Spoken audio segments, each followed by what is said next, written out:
In terms of who owned the project, I'm really interested inside the BSO.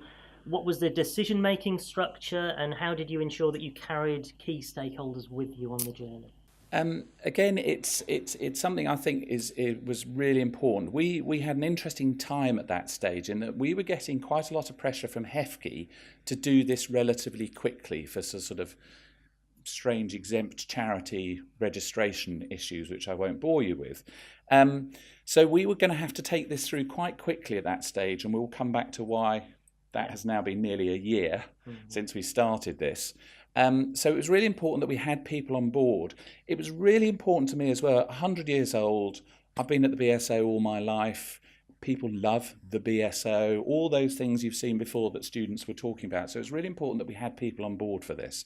I was dreading the AGM when we were going for name changes of what people would say and think. So it was important that all our stakeholders are engaged, and we do listen. We listen a lot. So we wanted student engagement, we wanted stakeholder engagement from alumni, from patients and staff, but we also knew that we had to manage it. And we were led very well. Obviously, I'm not here totally to blow smoke IE Design's way, but we were led very well to say, actually, we've got to make some decisions as well with this. So it's important within that we were showing leadership within the information that was coming back. I will say of Charles, actually, as he's flattered us just for a moment as well, that he has an unusual asset that many VCs don't have, which is that he's really well liked.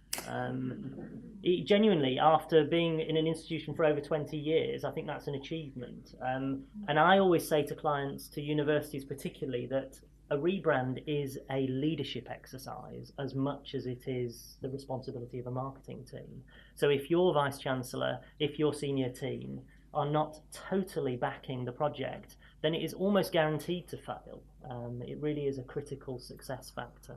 Great, okay, so you'll remember that we began the project with a listening phase. I don't know whether you want to, let us know a little bit about that. What was really important, and again, a lucky situation, I have a really good board of directors as well, a board of governors, who wanted to make sure that we got good advice and an understanding, and they were also a very important driver in this. Again, it is very much about having the senior team and board on side for this to make this happen.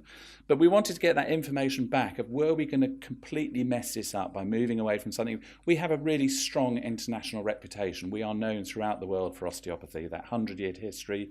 We were kind of one of the drivers of bringing osteopathy through into Europe and then into sort of Australasia. So we needed to get it right. So it was about getting some information, and Ollie and his team did a number of workshops talking at length with telephone interviews to patients and students. Really important to get the patient view, because we have an outpatients clinic that sees 40,000 appointments a year.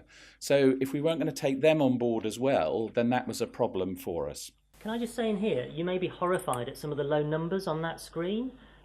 We are really passionate about the benefits of qualitative face-to-face research. We're great believers that research actually is a bottomless pit to throw money into. You've never done enough. I was here last year talking alongside Cranfield, that we just rebranded, where we did more than 10 times the number of face-to-face interviews and much more than 10 times the number of quantitative data collection and analysis. So where an institution can afford it and has an appetite for it, we'll throw manpower and time at it. Where it can't, we would say you need to do enough research to challenge internal assumptions. And if you've done enough to do that, then you have done enough. And this was plenty for us, actually, to move forward with confidence. So sorry to interrupt you. No, and I think that resource thing is interesting. We're small. We don't have a huge budget. We've spent a chunk for us on this.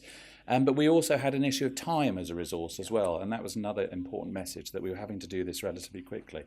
And there were some really helpful messages that came out, probably as the principal of the school at the time. None of it was really surprising. But it was really helpful to have it reinforced from an external viewpoint to help inform that decision making. So it gave that evidence rather than just what we thought was sort of feelings and hearsay.